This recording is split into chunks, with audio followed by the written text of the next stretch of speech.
un retour d'expérience sur une mise en place d'un service multi-availability zone en Suisse avec Mathieu et Mathia, donc une autre Lightning Talk. Bienvenue. Merci beaucoup. Merci. Pour la vidéo. Ah, oui, j'enlève les badges pour la vidéo. Oh, ouais, faut enlever les badges pour la vidéo. Ouais. Ah, Merci. Ok. Est-ce qu'on est bien pour la vidéo? Ça suffit? C'est bien? Apparemment, il faut être bien pour la vidéo. Pour que tu sois beau. Ah ça, c'est raté, ça. super, Ça, c'est raté. j'ai perdu le mien. C'est quoi? Du badge? C'est cassé.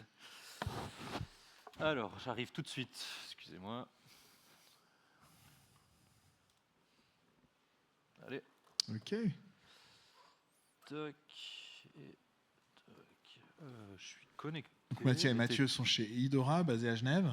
C'est ça. Et puis, ils font du cloud, de principalement, du la cloud. fourniture de cloud public, C'est ça. Suisse. suisse. Et ils vont nous expliquer tout ça dans les 10 minutes qui suivent.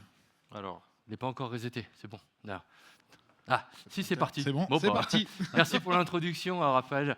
Je me présente, je m'appelle Mathieu, comme il l'a dit, je suis le fondateur de la société Idora. Et j'arrive. Arrive, c'est tout bon? Ok, C'est parfait. bon, bon, Et on est là pour partager notre retour d'expérience de pourquoi on a créé un cloud suisse multi-availability zone. moi, c'est Mathieu Leterry. Ça fait bientôt 5 ans que je suis chez Idora. J'ai commencé en tant que support et petit à petit, je me suis retrouvé à être product owner de notre nouveau cloud, justement. Et donc, voilà, on va vous en parler. Puis, quels ont été les défis, le chemin et le résultat. Et le pourquoi, surtout. Et le pourquoi, ouais, bien sûr. Et le pourquoi. Nous, on existe depuis 9 ans et demi. On a créé notre société basée sur un produit qui s'appelait Gelastic, qui est du conteneur basé sur du bar métal. À l'époque, il n'y avait personne qui le faisait. C'était sympa, c'est joli, c'est une jolie interface, c'est pour les développeurs, c'est pour les agences web, c'est pour les sociétés qui veulent développer. C'est propriétaire, mais ça marchait très bien. Et quand on a démarré Idora il y a 9 ans, c'était un produit qui était un peu révolutionnaire sur le monde du managed cloud qu'on pouvait trouver à droite et à gauche. En 2021, ça a été acheté par Virtuoso et ça reste un produit propriétaire. Donc là, on a commencé à se dire, mais je te remercie, qu'est-ce qu'on fait si on veut des nouvelles features? Qu'est-ce qu'on fait si on veut des nouvelles technologies? Qu'est-ce qu'on fait pour répondre aux besoins de nos clients? Parce que les besoins de nos clients ont évolué avec le temps et on s'est rendu compte qu'à un moment, on n'a pas la main mise sur une société qui n'est pas à nous, qui n'est produit qui n'est pas à nous. Même si vous les payez beaucoup, même si ils ont une stratégie de produit, et cette stratégie de produit, ce n'est pas la vôtre, c'est la leur. Et ça, on en est dépendant. D'ailleurs, on a tout le problème des vendor lock-in. On peut avoir les prix qui montent. Merci VMware, ils ont donné l'exemple à tout le monde. On va avoir la third-party legal constraint également. C'est-à-dire que quand on fait un appel d'offres, on a forcément un fournisseur derrière qui fait du subcontract. Et puis après, on a cette partie, c'est leur vision de leur produit, leur façon de voir les choses. Ce n'est pas la tienne, ce n'est pas celle qui correspond à tes clients. Nous, on avait un objectif, c'était d'être certifié ISO 27001 et donc de répondre à des classifications, à une qualité de service qu'on voulait faire. Et quand on fait un ISO 27001, une des premières choses qu'on nous demande, c'est de se dire quel est le risque pour votre société. Et en fait, un des risques était qu'on était dépendant d'une société qui nous produisait notre cloud provider, enfin en tout cas notre couche d'orchestration.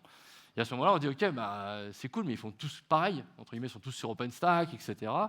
Et on s'est dit, il faut peut-être qu'on cherche notre solution, ou qu'est-ce qu'on va pouvoir faire. Et du coup, postulat, on a Gelastic, on veut quelque chose d'autre, qu'est-ce qu'on veut? Donc on s'est déjà dit, Gelastic c'est bien, ça délivre du conteneur, ça délivre des middleware, ça fonctionne bien, on aime bien ce que ça donne, mais on aimerait plus.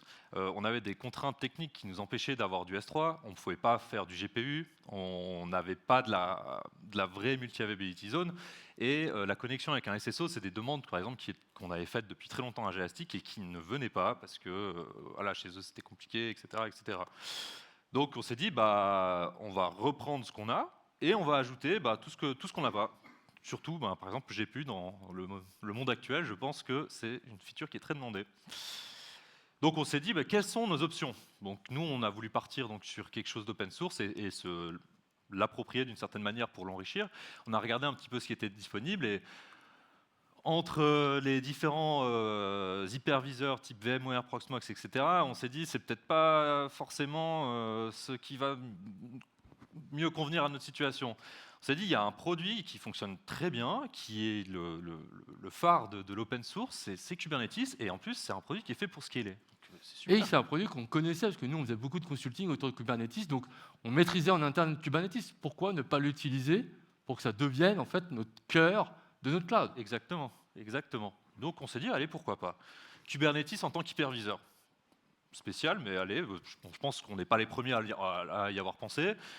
On voit qu'il y a des produits comme KubeVirt qui existent, donc l'idée d'avoir des machines virtuelles sur Kubernetes, c'est pas quelque chose de nouveau. Rajouter des blocs SaaS, donc des bases de données as a service, des messaging as a service, etc.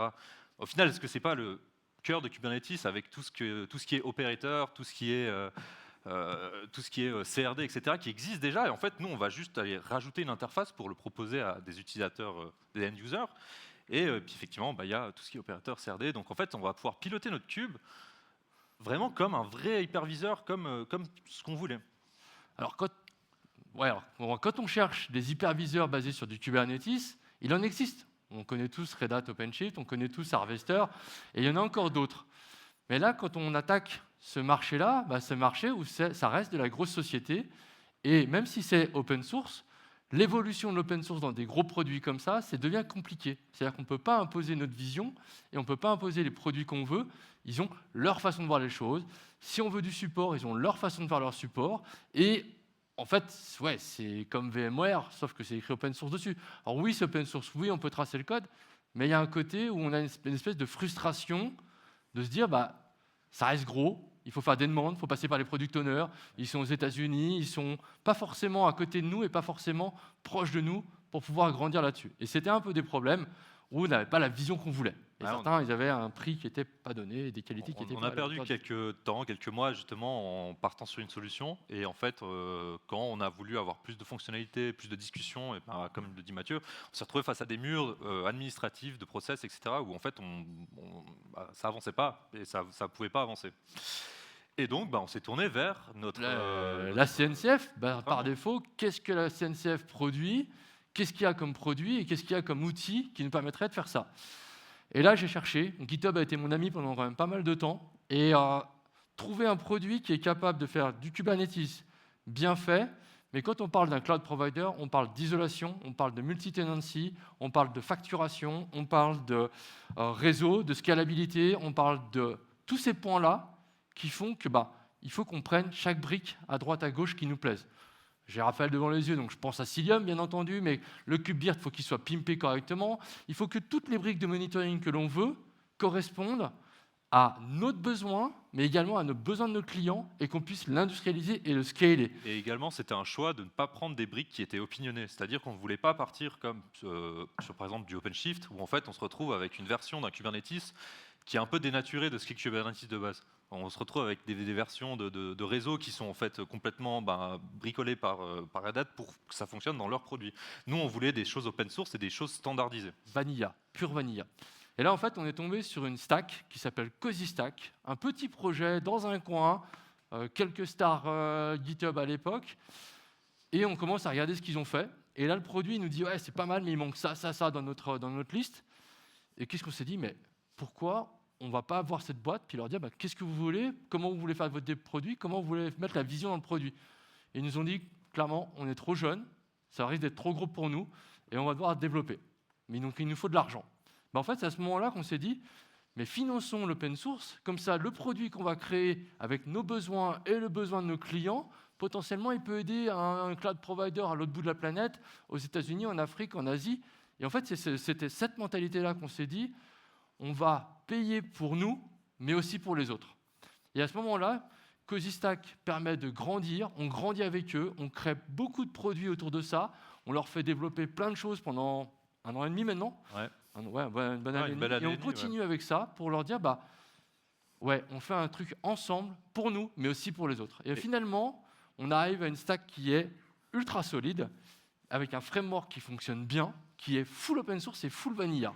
Et petit aparté technologique, on a aussi connecté en tant qu'humain. C'est quelque chose qu'on a retrouvé dans ce que disait Mathieu avant par rapport à Gelastic. Quand on a commencé Gelastic, c'était une petite structure où en fait on avait une connexion avec les personnes qui étaient derrière. du moment que ça a été racheté par Virtuoso, on s'est retrouvé en fait face à des entreprises, à des process, et c'était compliqué. Là, quand on a discuté avec Cozystack, en fait, on s'est revu au début de Jelastic et ça nous a vraiment plu, ce dynamisme et cette connexion vraiment humaine où tu peux parler à quelqu'un et il comprend ton besoin et tu comprends son besoin et on évolue ensemble. Du coup, pour partir en prod, on a pris la stack, on l'a mise en place, on l'a fait évoluer, on l'a testé. Donc on a fait des DRP. Ce matin, on en a refait un en live, enfin pas un DRP complet, mais on a cassé un nœud en live, on a montré que c'était fonctionnel, la haute disponibilité, le réseau, etc. Et en fait, on teste en permanence, on teste. Et c'est comme ça qu'on arrive à quelque chose de productif et de live. On a fait faire les pentests par des sociétés extérieures et qui nous ont dit, mais comment vous avez fait? On avait une CVE qui était juste un oubli d'update sur un ingress. Tout le reste, intertenant, intersoutenant, entre les clients, entre le node, entre les data centers, on est arrivé à une solution qui était parfaite d'un point de vue sécurité. Alors bien sûr, il faut garder la maintenance, il faut garder les updates, mais c'était vraiment quelque chose où pour nous, on avait atteint le niveau de qualité de service qu'on voulait, l'encryption de la data, le triple data center, on répondait aux besoins de nos clients qui sont des banques, du gouvernemental, du médical, etc. On est arrivé à une qualité de service au top. Et malheureusement, on est un peu en retard, mais la suite, c'est de faire notre API en interne, de faire notre front-end en interne, parce qu'on a résolu la partie hyperviseur, le produit fonctionne, maintenant on veut que ce soit joli, on veut que ce soit délivrable, vendable, etc. Des questions? Si on n'a pas le temps, on peut en discuter. On n'a pas vraiment le temps, mais vous pouvez venir les voir. On peut en discuter après, il n'y a pas de problème. Pour des questions. Merci beaucoup Mathieu et Mathia.